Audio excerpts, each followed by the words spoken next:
Le vent d'automne soufflait fort sur les falaises de Raventon. Le vieux manoir, dressé tel un géant endormi au bord du précipice, gardait son mystère derrière ses lourds rideaux de velours et ses grilles en fer forgé. Depuis des années, peu d'âmes avaient osé franchir ses portes. Le duc Maximilien de Raventon, devenu aveugle à la suite d'un accident tragique, vivait reclus, solitaire, enfermé dans les souvenirs d'une vie qui s'était éteinte avec sa vision. Les domestiques murmuraient que le duc avait changé. Autrefois brillant, cultivé et d'une beauté austère, il était désormais méconnaissable. Sa voix grave se faisait entendre rarement, et sa présence se résumait à une ombre dans les couloirs, guidée par son valet fidèle, Thomas. Mais un matin d'octobre, une annonce fut discrètement déposée dans les journaux des environs: on recherche une lectrice, jeune femme instruite, discrète et de bonne manière. Poste résidentiel au domaine de Raventon. Cette annonce parvint jusqu'à une pension modeste de la ville voisine. Une jeune femme, fine et pâle, au regard indéchiffrable, la lut attentivement. Elle s'appelait Eliane. Personne ne connaissait son passé, et elle ne parlait jamais de sa vie d'avant. Elle portait toujours un fichu sombre, cachant ses cheveux, et évitait les questions avec un sourire courtois. Lorsqu'elle présenta sa candidature, elle impressionna par son élocution, sa diction parfaite et sa connaissance des auteurs classiques. Le duc accepta de l'embaucher sans même la rencontrer. Il exigeait seulement le silence, la régularité, et qu'elle lise pour lui chaque soir, entre 8h et 10h. Rien de plus. Le soir de son arrivée, Eliane fut accueillie par Thomas, le majordome. Il lui tendit une chandelle et la guida à travers les couloirs sombres du manoir. Les murs étaient tapissés de portraits anciens, dont les regards semblaient la suivre. Le silence y était si lourd qu'on pouvait entendre les craquements du bois sous leurs pas. « Vous lirez dans la bibliothèque, » dit Thomas. « Le duc vous attend à 8h précises. Ne soyez jamais en retard, et ne posez pas de questions. » Jamais. Eliane hocha la tête. Elle n'avait pas l'intention de parler. Elle était venue pour fuir. Lire à un homme aveugle et solitaire lui semblait un prix bien faible à payer pour trouver refuge.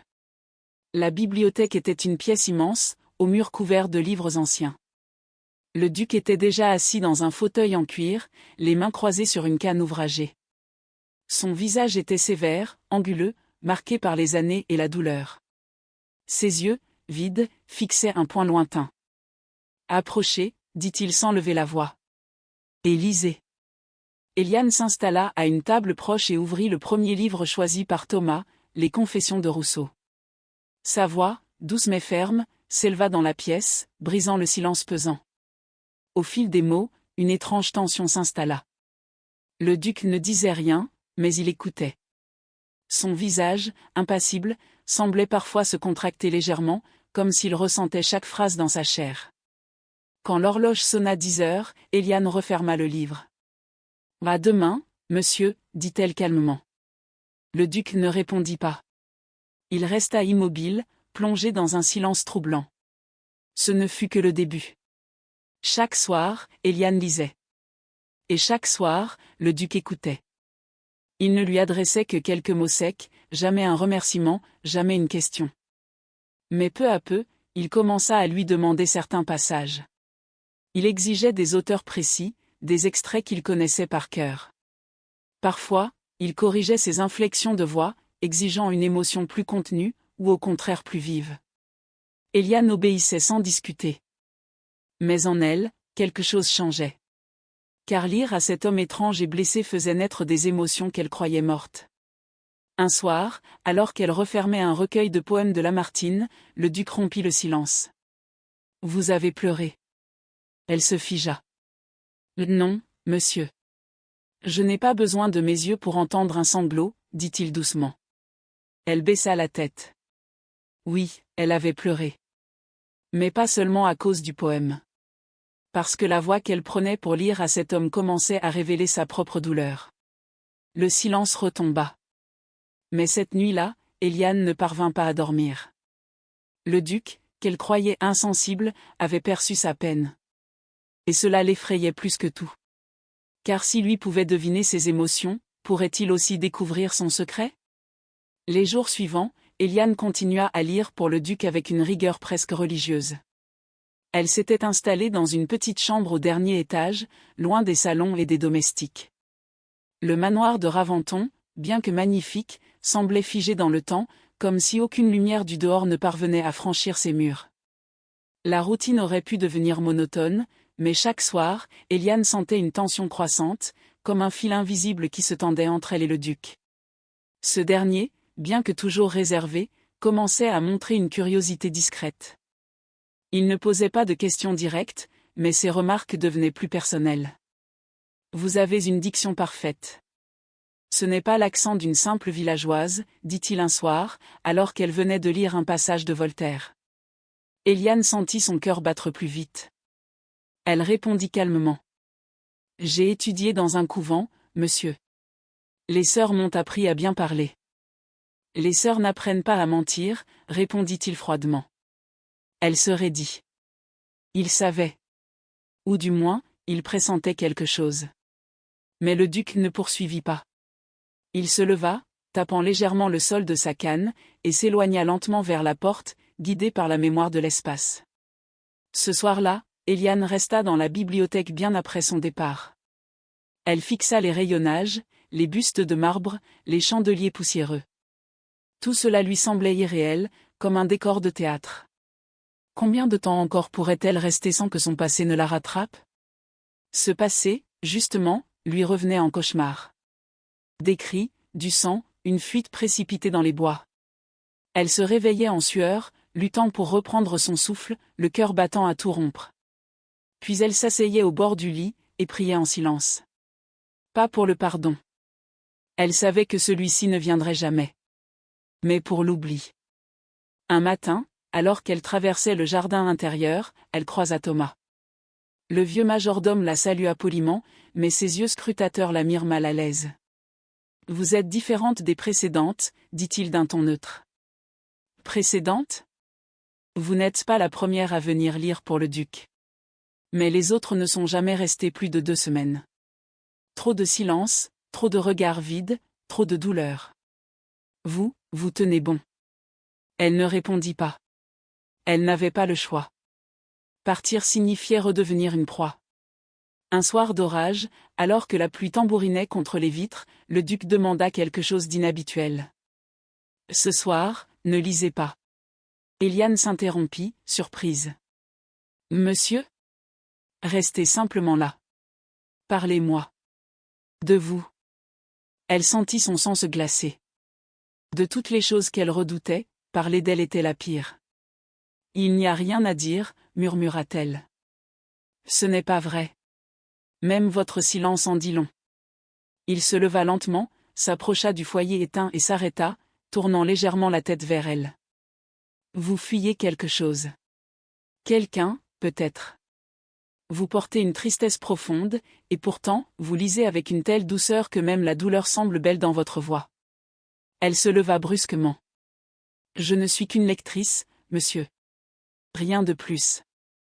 Pour l'instant, peut-être. » Elle quitta la pièce, le cœur battant, les mains tremblantes. Dans le couloir, elle s'arrêta un instant, le dos appuyé contre le mur froid. Le duc ne voyait rien, mais il voyait tout. Sa cécité n'avait fait qu'aiguiser ses autres sens. Et il la déchiffrait peu à peu, comme un livre qu'il refusait de refermer. Cette nuit-là, Éliane ouvrit une petite boîte cachée dans sa commode. À l'intérieur, un médaillon brisé, taché d'une goutte séchée de sang. Elle l'effleura du bout des doigts, puis le referma. Ce passé-là, elle ne le lirait jamais à voix haute. Mais elle sentait que le duc n'avait pas fini de poser ses questions silencieuses. Et elle, malgré elle, commençait à vouloir y répondre. Les jours raccourcissaient à Raventon Hall. La lumière pâle de novembre ne perçait presque plus les hautes fenêtres poussiéreuses, et le manoir semblait sombrer dans une semi-obscurité perpétuelle. Éliane, enveloppée dans un châle de laine, marchait souvent dans les couloirs silencieux, ses pas étouffés par les tapis épais. Elle évitait les domestiques, bien que ceux-ci fussent peu nombreux. Elle ne cherchait ni compagnie ni conversation. Elle savait que dans les grandes maisons, les murs avaient des oreilles et les rumeurs couraient plus vite qu'un cheval lancé au galop.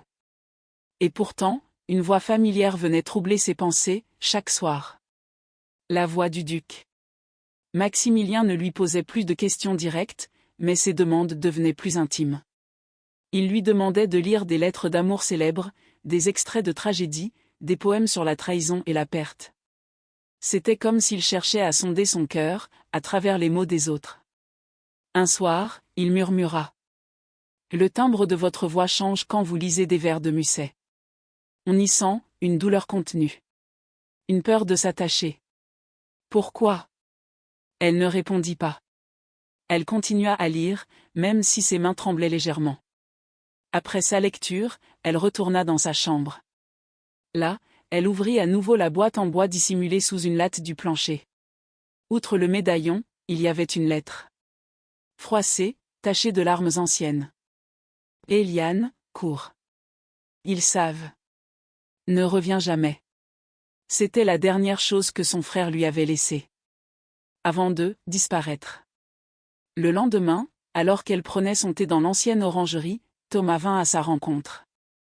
Le duc souhaite vous parler, dit-il simplement. Avant la lecture ? Maintenant. Éliane se leva, inquiète. Elle suivit le majordome à travers un couloir qu'elle ne connaissait pas encore. Il la mena jusqu'à une aile privée, aux portes massives et dorées. Une pièce plus intime, chaleureuse, remplie d'objets personnels. Livres en désordre, instruments de musique, boîtes anciennes. Le duc était là, assis dans un fauteuil près d'une cheminée allumée. Il semblait moins rigide, presque humain. Entrez, dit-il sans tourner la tête. Elle obéit. J'aimerais que vous me jouiez quelque chose, dit-il, désignant le piano dans un coin. Éliane pâlit. Je n'ai pas joué depuis longtemps. Ce n'est pas une demande. C'est un besoin. Elle s'approcha lentement, s'assit sur le banc. Ses doigts effleurèrent les touches jaunies. Une valse oubliée remonta à la surface de sa mémoire. Les premières notes furent hésitantes, puis plus fluides, jusqu'à devenir une mélodie pleine de nostalgie et de mélancolie. Quand elle eut fini, le duc ne parla pas tout de suite. Puis, qui vous a appris ? Mon frère, souffla-t-elle. Un long silence suivit. Puis il dit, presque avec tendresse. La musique est plus sincère que les mots. Vous avez aimé cet homme profondément. Elle hocha la tête, les yeux embués de larmes. Il est mort ? Non, du moins, je l'espère encore vivant. Elle s'interrompit, surprise de s'être livrée. Mais le duc ne la pressa pas. Il se leva lentement, s'appuya sur sa canne et s'approcha d'elle. Vous n'êtes pas ici par hasard, Éliane. Et moi non plus. Le hasard n'existe pas. Nous portons chacun un poids. Le mien est visible.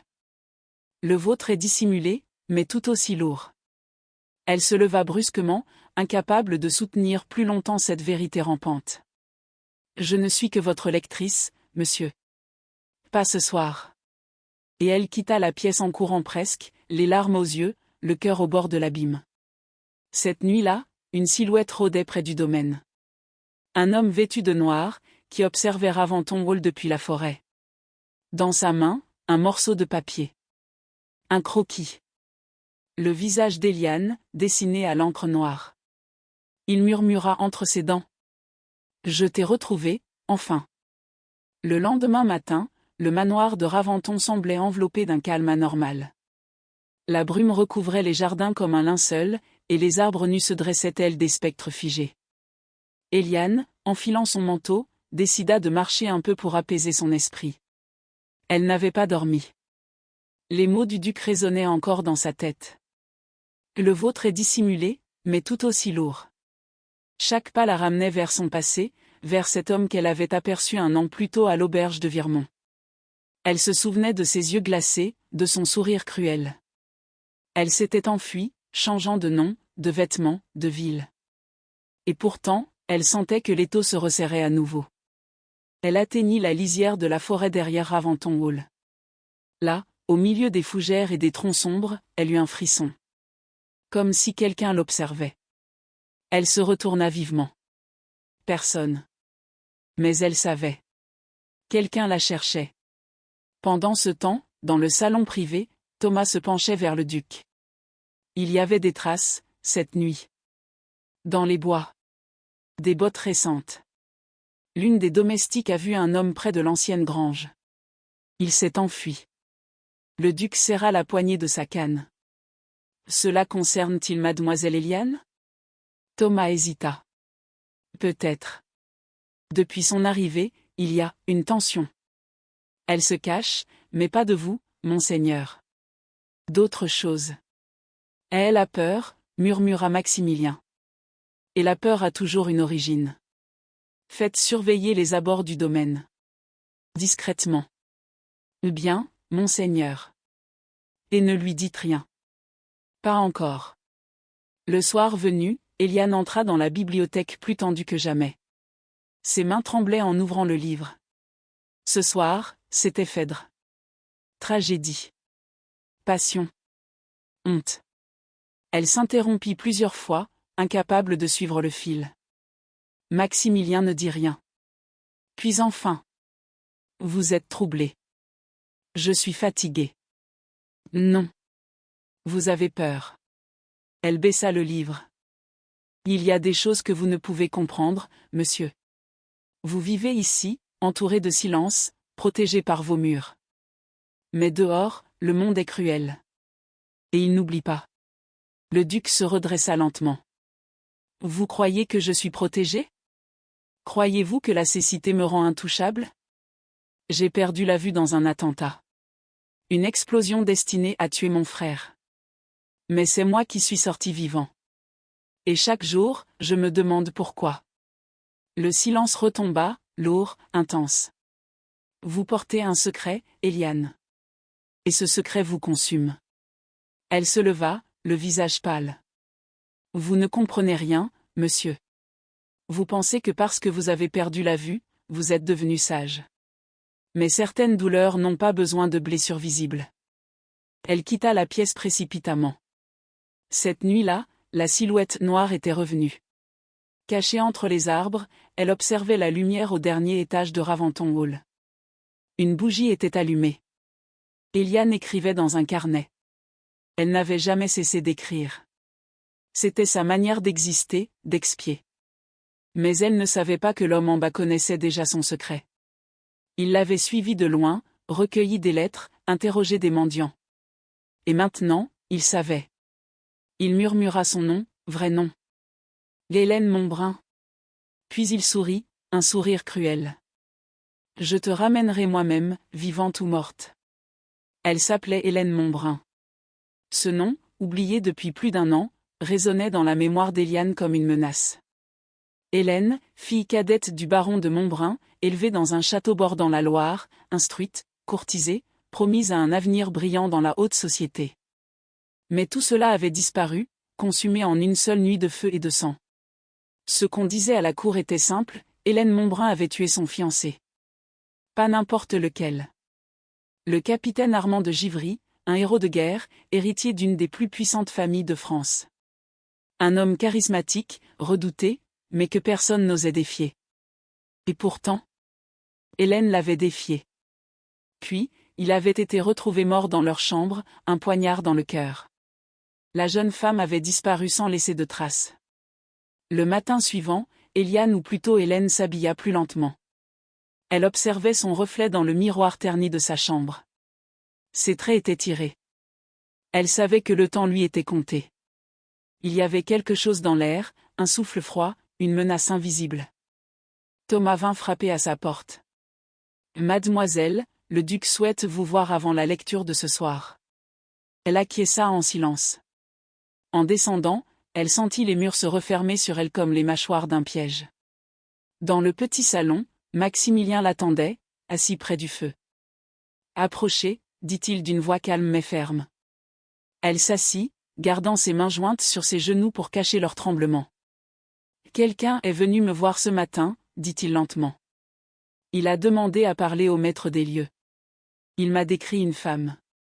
Une fugitive. Elle blêmit, mais ne dit rien. Il a donné un nom. Un silence. Hélène Montbrun. » Éliane détourna le regard. C'était fini. Le voile venait de tomber. « Est-ce vous » demanda-t-il, sans colère. Elle releva la tête, les yeux humides mais fiers. Oui. Je suis Hélène Montbrun. Un silence long et dense s'installa entre eux. Le feu crépitait doucement dans l'âtre. Je n'ai pas tué cet homme, dit-elle enfin. Mais j'aurais dû. Le duc pencha légèrement la tête. L'expliquez-moi. Alors elle parla. Pour la première fois depuis un an, elle parla sans détour, sans mensonge. Elle raconta la promesse de mariage, la violence dissimulée derrière les sourires du capitaine de Givry. Les humiliations, les menaces.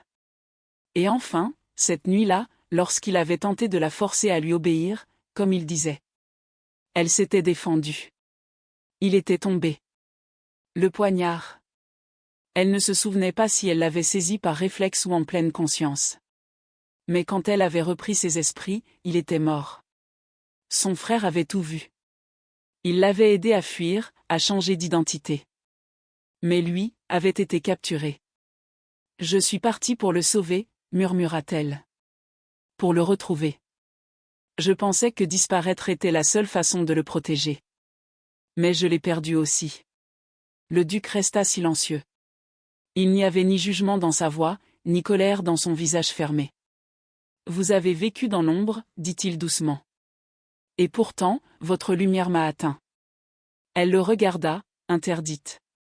Vous êtes venu me lire, et vous m'avez redonné la vie, Hélène. Moi qui pensais ne plus rien ressentir. C'est vous qui m'avez guéri. Elle sentit une larme couler le long de sa joue. Mais maintenant que vous savez, je dois partir. Je ne peux pas vous mettre en danger. Vous n'irez nulle part, dit-il fermement. Je suis peut-être aveugle, mais je vois assez clair pour reconnaître une femme innocente. Ils viendront. Qu'ils viennent. Vous n'êtes plus seul. À l'extérieur, l'homme vêtu de noir venait de franchir les grilles de Raventon Hall. Dans sa poche, un mandat d'arrestation. Mais il ignorait encore qu'en face de lui se dressait non plus une proie, mais une femme prête à faire face. La pluie tombait drue sur les toits de Raventon Hall. Les volets claquaient sous la bourrasque, et les couloirs semblaient plus sombres que jamais. Dans le bureau du duc, Hélène restait debout, les bras croisés, tandis que Maximilien écoutait le vent battre contre les vitres comme un tambour de guerre. Il est là, dit-elle enfin. Je le sens. Le duc hocha la tête. Thomas a posté 2 hommes près des grilles. Mais cela ne suffira pas. Il ne vient pas pour parler. Il vient m'arrêter. Ou me faire disparaître, souffla-t-elle. S'il ose franchir le seuil de cette maison sans mon autorisation, il le regrettera, répondit Maximilien d'une voix glaciale. À cet instant précis, des coups frappèrent à la porte principale. 3 coups sourds. Délibérés. Thomas entra, visiblement tendu. Monseigneur, un homme se présente au nom de la justice royale. Il affirme avoir un mandat. Il exige de voir Mademoiselle Éliane. Maximilien se leva lentement. Faites-le entrer dans la grande salle. Et restez près de lui. S'il bouge brusquement, vous avez l'ordre de l'arrêter. Thomas parut surpris. L'arrêter, monsieur ? Cet homme ne vient pas en paix. Je le sens. Et il n'aura pas Hélène. La grande salle, rarement utilisée, avait été préparée à la hâte. Des chandelles éclairaient faiblement les tapisseries anciennes et les lourds rideaux. Hélène entra en silence, ses cheveux relevés, son visage déterminé malgré l'angoisse. Elle n'était plus la lectrice timide. Elle était la fille du baron de Montbrun, et elle allait se battre. L'homme attendait, le chapeau à la main. Grand, sec, le regard perçant. Il la dévisagea longuement avant de parler. Hélène Montbrun. Ou peut-être dois-je dire Éliane Duchamp. Vous avez plusieurs noms, n'est-ce pas ? Elle ne répondit pas. Je suis venue vous arrêter. Pour le meurtre du capitaine Armand de Givry. Je ne l'ai pas tué, dit-elle simplement. Peu importe ce que vous dites. La justice tranchera. Maximilien avança lentement, sa canne frappant le sol avec autorité. Je suis le duc de Raventon. Et tant que cette femme est sous mon toit, vous n'avez aucun droit de la forcer à quoi que ce soit. L'homme le regarda avec un mélange de mépris et de curiosité. Un duc aveugle qui prend la défense d'une meurtrière? Voilà qui fera jaser. Un duc aveugle, mais pas sourd, rétorqua Maximilien avec calme. Ni aveugle à l'injustice. Un silence tendu s'installa. J'ai des preuves, poursuivit Hélène. Des lettres. Des témoins que l'on n'a jamais écoutés. Si vous m'arrêtez maintenant, vous empêcherez la vérité d'éclater. Ce n'est pas à moi d'en juger, dit l'homme. Alors laissez-lui le temps, intervint Maximilien. 3 jours. Donnez-lui 3 jours pour réunir ce qu'il faut. Ensuite, vous l'aurez, si vous le pouvez encore. L'homme hésita. Il observa la pièce, les domestiques silencieux, le feu crépitant. Puis, il rangea le mandat. 3 jours. Pas une de plus. Et il tourna les talons. Quand la porte se referma, Hélène sentit ses jambes fléchir. Elle s'assit, le souffle court. 3 jours. Ce n'est rien. C'est suffisant pour commencer, répondit Maximilien. Commencer quoi? Là à nous battre. Il tendit la main dans sa direction. Elle la prit. Sa peau était froide, mais ferme. Pourquoi faites-vous cela? Demanda-t-elle. Vous ne me devez rien. Si. Vous m'avez ramené à la vie. À mon tour de vous sortir de l'ombre. Un instant de silence. Il est peut-être parce que je ressens ce que je n'aurais jamais cru possible. Elle leva les yeux vers lui. Il ne pouvait pas voir son regard, mais il sentit son souffle se rapprocher. Moi aussi, murmura-t-elle. Mais au-dessus de leur tête, dans l'aile inoccupée du manoir, un carreau se brisa discrètement. Quelqu'un s'était introduit. Et il n'obéirait pas à l'accord des 3 jours. La nuit tomba sur Raventon Hall comme une chape de plomb. Une nuit sans lune, sans étoiles, où les ombres semblaient ramper le long des murs comme des serpents. Dans les couloirs, le silence était à peine troublé par les craquements du bois et le murmure du vent. Mais dans l'aile nord, un silence différent régnait. Un silence de prédateur. L'homme en noir, celui qui avait brisé le carreau, se glissait à travers les pièces vides avec une aisance effrayante. Il connaissait déjà les lieux. Il avait soudoyé un palefrenier, étudié les plans, observé les rondes des domestiques. Il savait exactement où se trouvait la chambre d'Hélène. Et il ne comptait pas attendre 3 jours. Pendant ce temps, Hélène, toujours éveillée, relisait une lettre ancienne. Une confession écrite de la main d'un ancien soldat de Givry. Un témoin. Un homme qui avait vu ce que le monde avait préféré ignorer, les abus du capitaine, ses colères incontrôlables, sa cruauté raffinée. Mais le témoin avait disparu peu après. Elle sentit une sueur froide sur sa nuque. Le silence autour d'elle était devenu anormal. Trop total. Comme si quelque chose retenait son souffle. Elle se leva, ouvrit lentement la porte de sa chambre. Rien. Puis un grincement. À peine audible. Un pas. Elle recula instinctivement, ferma la porte et poussa le verrou. Mais elle savait que ce ne serait pas suffisant. Elle attrapa le chandelier posé sur la commode. Une arme dérisoire. Mais elle n'allait pas se laisser prendre sans se battre. Au même moment, dans son salon, le duc Maximilien, en pleine méditation, sentit un frisson d'alerte. Depuis qu'il avait perdu la vue, ses autres sens s'étaient affinés. Et cette nuit-là, un instinct ancestral le réveilla en sursaut. Il se leva, s'appuya sur sa canne, et appela. « Thomas !» Mais personne ne répondit. Il prit alors la direction de l'aile nord, guidé par la mémoire des pas, des virages, des meubles. Chaque seconde, son angoisse grandissait. Hélène était en danger. Il le sentait. Derrière la porte de la chambre, l'homme en noir s'approcha. Il sortit un crochet de sa veste, crocheta le verrou avec une rapidité inquiétante. La porte céda lentement. À l'intérieur, Hélène était prête. Il entra. Et à l'instant où il franchit le seuil, elle lança le chandelier de toutes ses forces. Il le reçut en plein front, vacilla, grogna de rage. Mais il n'était pas seul. Un autre homme, jusque-là dissimulé dans l'ombre du couloir, surgit et saisit Hélène par derrière. Elle se débattit, cria, mais sa voix se perdit dans l'épaisseur des murs.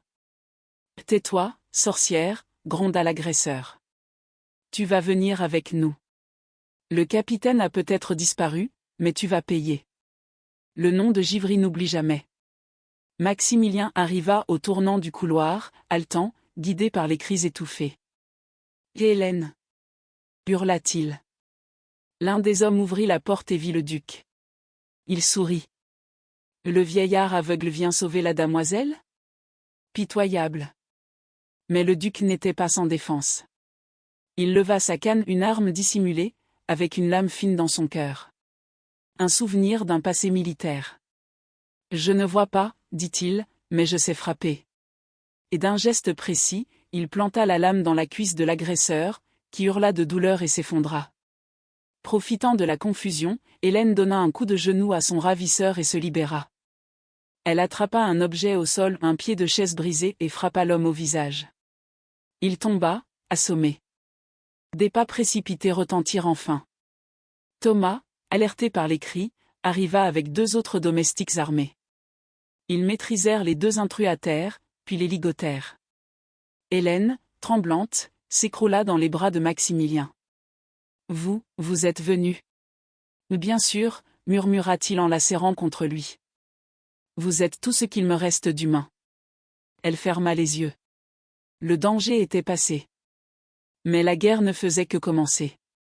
Au matin, les 2 agresseurs furent livrés à la garde royale locale. L'homme au visage ensanglanté jura qu'il appartenait aux partisans de la famille de Givry, et qu'il ne cesserait jamais tant qu'Hélène vivrait libre. Mais désormais, elle n'était plus seule. Maximilien était à ses côtés. Et dans 3 jours, ils iraient ensemble faire face à la justice. Mais cette fois, armés de vérité. Et d'amour. Le jour s'était levé sur Raventon Hall, mais le soleil semblait hésiter à traverser les nuages gris. La tempête de la veille avait laissé des traces, branches cassées, volets arrachés, un carreau brisé toujours béant au dernier étage. Mais à l'intérieur, le calme s'était réinstallé. Hélène, assise dans le bureau du duc, tenait entre ses mains une lettre encore scellée. C'était une copie du témoignage qu'elle avait gardé précieusement toutes ces années, écrite par le sergent François Leclerc, ancien bras droit du capitaine de Givry. Cette lettre, dit-elle doucement, contient tout. Ce qu'il faisait aux soldats sous ses ordres. Ce qu'il m'a fait à moi. Mais elle ne suffira pas. Il me faut un témoin vivant. Maximilien, debout près de la cheminée, hocha lentement la tête. Nous avons 3 jours. Et il en reste 2. Il faut retrouver Leclerc. Alors nous allons le faire. Grâce au réseau du duc, Thomas partit dans la journée pour interroger des vétérans, des aubergistes, des membres d'anciens régiments. Le nom de Leclerc éveilla quelques souvenirs, un homme grand, marqué par la guerre, qui avait disparu dans le sud après avoir quitté l'armée. Un homme discret, hanté, mais juste. Pendant ce temps, le duc reçut la visite d'un magistrat envoyé discrètement par la cour de Blois. Un homme cultivé, sceptique, mais prêt à écouter. Hélène lui lut elle-même la lettre. Chaque mot tremblait dans sa bouche, mais elle tenait bon. Le magistrat ne montra rien, ne commenta rien. Puis il demanda. « Avez-vous autre chose à me présenter ? Un témoin, un objet, une preuve physique ? » Pas encore. Mais nous en aurons. Alors je vous donne jusqu'à demain soir. Ensuite, l'ordre d'arrestation devra être exécuté. Quoi qu'il en coûte. La nuit tomba. Plus calme que la précédente. Mais l'inquiétude, elle, était toujours là. Maximilien et Hélène dînèrent ensemble, pour la première fois à la même table. Il avait fait préparer la salle à manger du rez-de-chaussée, éclairée de chandelles, sans trop de serviteurs. « Je ne veux pas passer cette nuit seule, dit-il doucement. Ni vous laisser seule non plus. » Elle sourit, un sourire las, mais sincère. « Vous ne l'êtes plus depuis longtemps. » Ils parlèrent peu pendant le repas. Mais tout dans leurs gestes disait leur proximité nouvelle, les mains frôlées, les silences partagés, la chaleur de 2 âmes blessées enfin réunies. Avant de se séparer pour la nuit, Hélène posa une main sur la joue du duc. « Mais si je suis arrêtée demain, que ferez-vous ? » ?»« Je vous suivrai. Où que vous alliez. Même dans l'obscurité. » Elle ferma les yeux. Pour la première fois depuis des années, elle sentit que quelqu'un la voyait. Vraiment. À l'aube, un cheval arriva au galop dans la cour de Raventon. Thomas sauta de selle, épuisé, les bottes couvertes de boue, les yeux fiévreux. Je l'ai trouvé, Altatéil. Leclerc. Il vit à Vauchamp, dans une ferme abandonnée. Il se cache, mais il a accepté de venir. Il sera là ce soir. Hélène se leva d'un bond. Il vient? Il témoignera? Oui. Il m'a dit, il est temps de réparer ce que j'ai laissé pourrir. Maximilien serra la main de Thomas avec une gratitude muette. La lumière perçait enfin. Le soir venu, tout était prêt. Le magistrat revint, accompagné cette fois d'un huissier. Hélène s'assit dans le grand salon, droite, digne, tenant le médaillon de sa famille dans la main gauche. Maximilien se tenait à ses côtés, immobile, majestueux dans son manteau noir brodé d'or. Leclerc entra. Plus vieux, voûté, les traits tirés par la honte et les années. Mais ses yeux ne fuyaient plus. « Je suis François Leclerc, dit-il d'une voix grave. J'ai servi sous les ordres du capitaine Armand de Givry. Et je viens dire la vérité. » Ce qu'il raconta glaça l'assemblée. Les abus, les humiliations, les ordres insensés. Puis l'obsession d'Armand pour Hélène. Comment il avait juré de la posséder, de la plier. Comment il la battait. Comment elle avait crié cette nuit-là. Et enfin, comment lui, Leclerc, l'avait vu s'enfuir en larmes pendant qu'Armand gisait au sol, ivre et blessé. Et elle ne l'a pas tué, conclut-il. Il est tombé sur sa propre lame en tentant de l'attaquer une dernière fois. Un silence lourd tomba. Puis le magistrat parla. J'ai entendu assez. Le mandat est suspendu. Et l'instruction sera rouverte. Vous, mademoiselle Montbrun, êtes libre pour l'instant. Hélène chancela. Maximilien la rattrapa. Il la serra contre lui, son souffle troublé. C'est fini, murmura-t-elle. Non. Ce n'est que le début. Cette nuit-là, pour la première fois depuis longtemps, les fenêtres du manoir restèrent ouvertes. La brise entra librement, douce, presque joyeuse. Et dans la chambre du duc, deux voix, autrefois brisées, s'unirent dans un murmure que seule l'ombre comprit. Nous sommes encore vivants. Le printemps s'annonçait enfin sur les terres du duché. Après des mois d'ombre et de tourments, Raventon le retrouvait peu à peu des couleurs. Les jardins avaient été rouverts, les fontaines nettoyées, et les rires des domestiques résonnaient à nouveau dans les couloirs. Pour Hélène, ce renouveau était à la fois doux et déroutant. Elle avait passé tant d'années à fuir, à se cacher, à ne pas ressentir. Et voilà qu'on l'appelait désormais mademoiselle Montbrun, qu'on la saluait avec respect, qu'on l'entourait de gestes bienveillants. Mais surtout, elle n'était plus seule. Maximilien, de son côté, semblait lui aussi renaître. Chaque matin, il l'attendait dans le salon de lecture, là où tout avait commencé. Il ne demandait plus qu'elle lui lise des ouvrages austères. Non. Désormais, il partageait des poèmes, des contes, des récits d'amour oubliés. « Vous avez une voix qui fait voir le monde », disait-il souvent. Elle rougissait, mais ne fuyait plus ses compliments. « Et vous, une âme qui fait entendre le silence ». Un soir, alors qu'un léger orage grondait au loin, Hélène entra dans la chambre du duc. Ce n'était plus interdit. Elle ne venait plus comme une domestique, mais comme une invitée, une confidente, et peut-être davantage. Maximilien était assis près de la fenêtre entr'ouverte, le visage tourné vers le vent. « Le parfum des lilas, dit-il. Je me souvenais à peine de cette odeur. »« C'est le printemps, murmura-t-elle. »« Ou bien c'est vous. » Elle s'approcha, posa la main sur son épaule. Il la prit dans la sienne, doucement, comme s'il redoutait qu'elle disparaisse. « Et Hélène ? Je ne sais pas ce que sera demain. Je ne peux même pas vous promettre un avenir. Mais je sais que, depuis que vous êtes entré ici, j'ai cessé d'avoir peur du noir. Et moi, depuis que je vous ai rencontré, j'ai cessé d'avoir peur d'être vu. » Ils ne dirent plus rien. Leurs lèvres se cherchèrent, se trouvèrent, et le baiser fut tendre, long, profond. Un pacte silencieux, au-delà du sang, des cicatrices, des ombres. Les jours passèrent ainsi, rythmés par des promenades dans le jardin, des repas partagés, des silences habités. Mais au fond d'eux, une question demeurait, que faire maintenant? Car l'enquête contre Armand de Givry avançait. Le magistrat de Blois leur écrivait chaque semaine, décrivant des témoins retrouvés, des documents falsifiés, des mensonges révélés. Et bientôt, une audience serait tenue. Publique. Officielle. Vous devrez y aller, dit un jour Maximilien. Témoignez. Montrez votre visage au monde. Et si on me rejette? Si on refuse de croire que j'ai été victime, et non criminel? Alors je serai à vos côtés.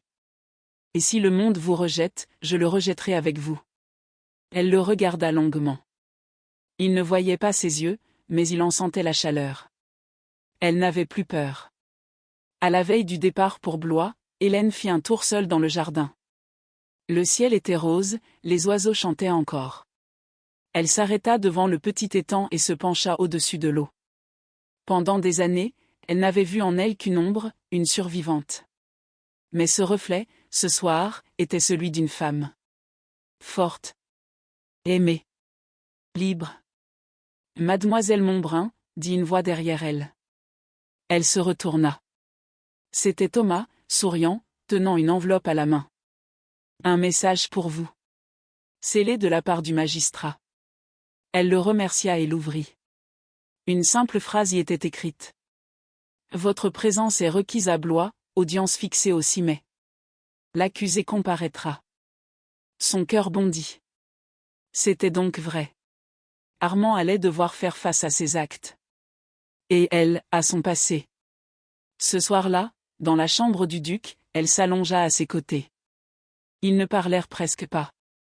Il glissa ses doigts sur son bras nu, comme pour graver sa peau dans sa mémoire. Demain, nous ne serons plus les mêmes, dit-elle.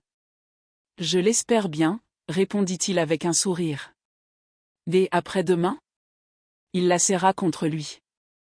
Après-demain, nous écrirons notre propre histoire. Une histoire sans mensonge.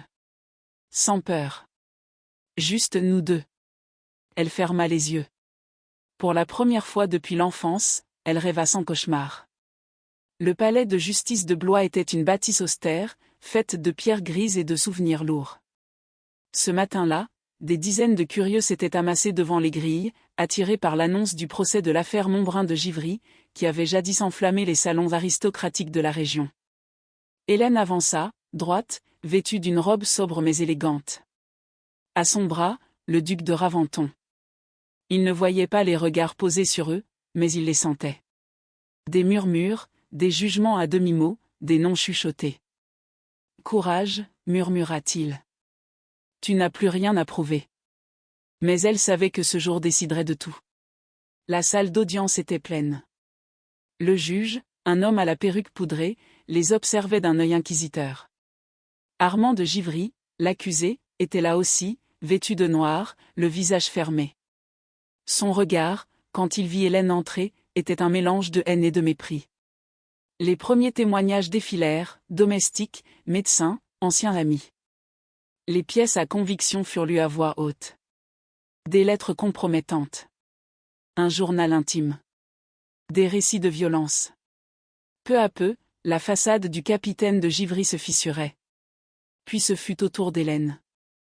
Elle se leva lentement, inspira profondément, et raconta son histoire. Sans trembler. De sa voix claire et ferme, elle décrivit les mois d'humiliation, les coups dissimulés sous les apparences, la peur constante, le soir fatidique. Et son geste, de survie plus que de haine. Je n'ai jamais voulu tuer, dit-elle. Je voulais juste vivre. Le silence fut total après ces mots. Puis, chose inattendue, Maximilien se leva à son tour. Il demanda à témoigner. Le juge hésita, puis acquiesça.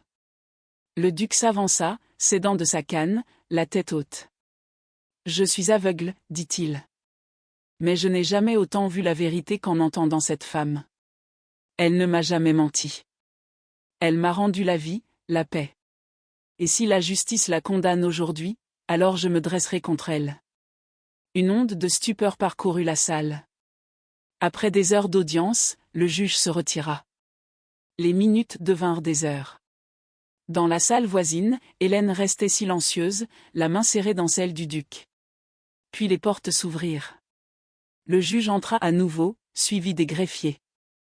Après examen des preuves, des témoignages et des circonstances, la Cour reconnaît mademoiselle Hélène Montbrun non coupable des faits reprochés.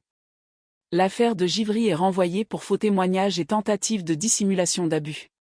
Un souffle collectif s'échappa de la salle. Hélène vacilla, mais Maximilien la rattrapa. Elle était libre. Les jours suivants furent flous. On lui proposa des interviews, des invitations à revenir dans la haute société. Mais elle refusa tout. Ce qu'elle voulait, ce n'était pas les bals, ni les titres. C'était vivre. Avec lui. Raventon Hall retrouva bientôt sa quiétude. Le duc et Hélène s'y installèrent, loin des regards. Ils faisaient réparer les parties du manoir abandonné, ouvraient des écoles pour les enfants du village, et invitaient régulièrement des poètes et des musiciens à partager leurs œuvres dans la grande bibliothèque. Un an après le procès, ils célébrèrent leur union dans la petite chapelle du domaine. Pas de faste. Juste eux, les domestiques, quelques amis proches, et la lumière du printemps. « Je n'ai pas besoin de voir ton visage », murmura Maximilien à l'autel. « Ton âme m'a déjà montré plus de beauté que le monde entier. » Elle sourit, émue. « Et toi, tu es la seule main que j'ai jamais voulu tenir, même dans l'obscurité. » Le soir même, sous les étoiles, ils dansèrent seuls dans le jardin, au son d'un violon lointain. Les fleurs s'épanouissaient à leurs pieds, et le vent portait avec lui un parfum d'éternité. Elle n'était plus une femme en fuite. Il n'était plus un homme brisé. Ils étaient simplement deux âmes, réunies par la douleur, sauvées par l'amour. Avez-vous aimé cette histoire? Commentez avec le duc et moi si ce récit vous a touché, et dites-moi quelle histoire d'amour historique vous aimeriez lire ensuite.